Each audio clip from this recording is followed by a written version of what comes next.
Boom, it's official. The Oklahoma Sooners just dropped out a tweet the other day announcing the full front office staff for the football team going forward. And Jim Nagy, he's done. He's got everybody he wants. He's got the pieces and components he needs in order to have a world-class college football front office. And so we're going to jump into each of these additions, each coach. We're also going to dive into why this is significant for Oklahoma and how they're going to get an advantage in the recruiting trail. So let's dive into that. Before we do that, welcome to Unfair Sports. I'm your host, Jay. Thank y'all for pulling up to the channel. So I told y'all we would drop this to talk about Jim Nagy and his front office staff and what this means for Oklahoma in the recruiting trail and what they're going to be doing going forward. So first and foremost, we know Jim Nagy got hired early February, and his whole purpose of joining the staff was he has some of the best connections, ties, and one of the best eyes in recruiting in college football at finding NFL caliber talent. Remember him being executive director over the Senior Bowl for so many years and building relationships with not only coaches and agents and NFL personnel. His job was to find the best players, get them into the Senior Bowl, and help them to get drafted. And all he did was see an upward trajectory of how many players they ended up getting drafted, which is a big plus, right? This is what you want. You want to get someone that has that eye. Well, Nagy has now added to his staff of all the coaches that makes the most sense here at Oklahoma. And so let's take a gander at some of these pickups that he's added.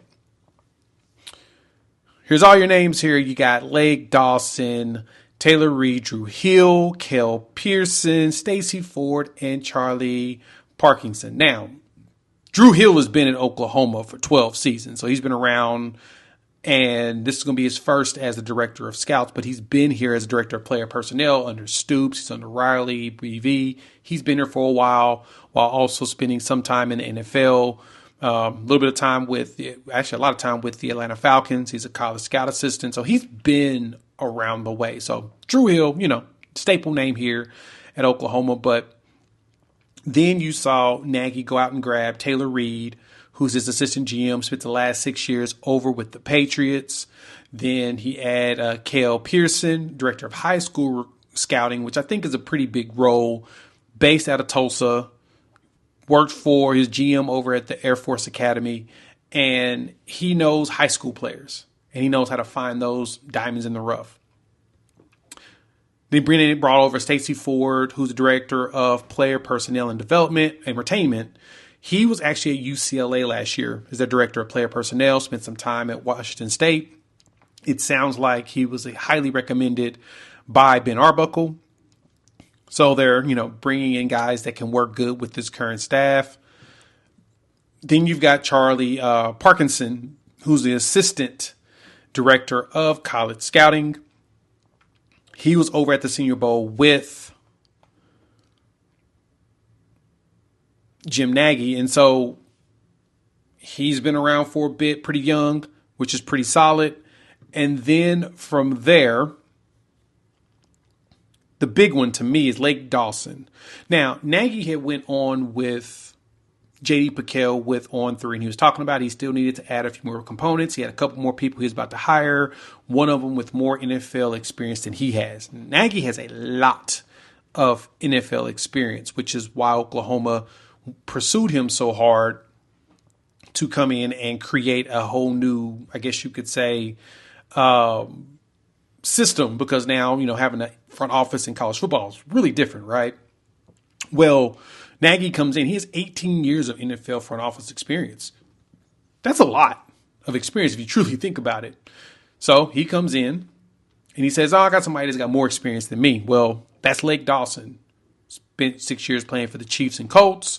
Then he spent 25 years in various scouting and front office roles in the NFL, from the Seahawks to the Titans, and he just recently was doing things for the Buffalo Bills.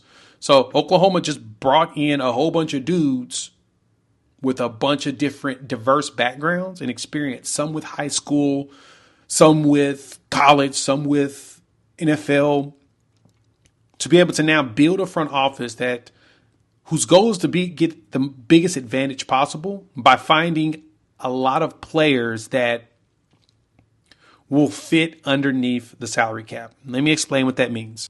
We saw, yesterday that one of the writers for Texas, Jeff Ketchum, which actually I think Texas fans don't even like either, to be absolutely honest, but I digress, trying to troll Oklahoma and about the Nagy hire in the front office and say, oh, this is why Nagy was a good hire, because he's going to find diamonds in the rough because Oklahoma can't spend. They don't have money. They're broke. They're blah, blah, blah, blah.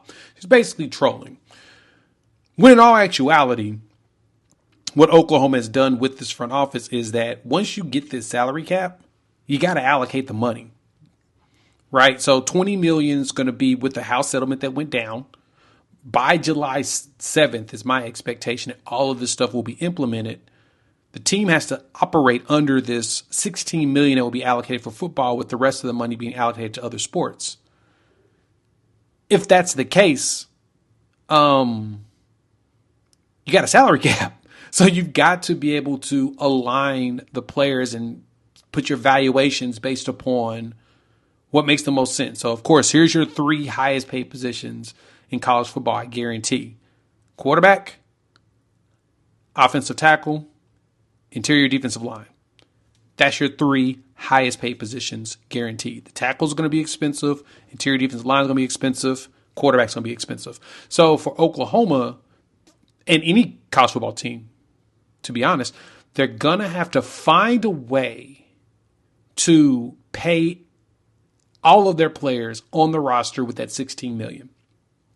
You can't do that with people that don't understand how to balance the checkbook properly or put the proper values on players.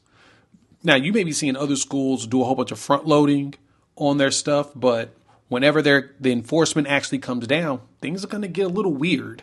There's going to be a lot of lawsuits. There's going to be potential situations where players won't be able to play because they're getting paid too much, and they feel like the NIL deals they're creating are going to be fraudulent. So it's going to make them ineligible for a bit. Then they're going to come back to eligibility. They're going to get an injunction. It's going to be a lot of loops. It's going to be a lot of appeals. In the end, I think the players will probably end up winning because it's going to be really hard to create this fair market value. But the thing is, it's still going to be, the NCAA and everybody's going to try to find a way to enforce the rule. They're going to try to find ways. So for Oklahoma, getting ahead of this is planning and preparing and building your front office to be able to go after specific players you need. Like, you'll probably spend a lot on an elite edge 1 year, spend a lot on an elite wide receiver 1 year, maybe elite running back. But most of the time, you're going to look for players that complement what you're doing, that's built close to what your philosophies are, so that you're not worried too much about who's getting paid right and who's not. So for Oklahoma, building a front office that's focused around that, it's going to be huge. They also added a trainer on the back end, Jonathan Gress, who's going to be the new head football athletic trainer focused on rehab and recovery. He's a Norman native, and if I'm correct, he graduated from Oklahoma, master's degree from OU Health Sciences Center, and he worked for the Dolphins as well as for the Saints, and he's been with the Saints since 2018.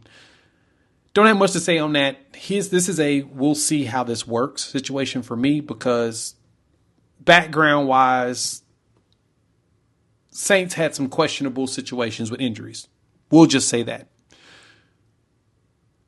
But also, the Saints took over the rehab stuff for the Pelicans, which actually helped the Pelicans get better at rehab than what they were before. So there's like a double-edged sword there. Don't know what it's going to be, but we'll find out what it looks like. Hopefully, someone outside may be a lot better in comparison to than what we were dealing with before. So we'll see how that goes. Let me know what y'all think. Hop in the comments. Want to hear your thoughts. Okay. Gave you the advantage. Jim Nagy and them is going to find a lot of diamonds in the rough. That's going to be their focus. I promise you that. The staff's going to have their top players they're going to want. Once we allocate budgets on who gets paid what, then you'll start seeing the determining factor of what players we're going after. Right now, the big weekend focuses is here in June. You're going to see all the big name players on the 20th, which was on purpose. That's when they're probably going to try to put the big close in then, as well as the first weekend in August, which is when the dead period ends. That's the expectation of probably the party at the Palace. And I actually expect the team to really go in and try to get some commitments between June 20th and August. What's that? The 3rd? That's honestly the time period I expect a lot more commitment. So keep your eyes open. We'll definitely be covering what we can here on the channel. But tell me how y'all feeling about Nagy and this hire, and what's your expectations going forward. All right. I expect the SEC to drop us some really good news over the next couple of days, and that's more favoritism towards Oklahoma. You'll see what I mean when I drop the video about it. But I also expect Oklahoma to get some more commitments over the next couple of days. We'll make sure to play catch up on those as I get back. As you can see, I'm still traveling. We'll make the magic happen for you all. So hit the like, subscribe button, bell notification, and yeah, we'll chop it up soon. Peace.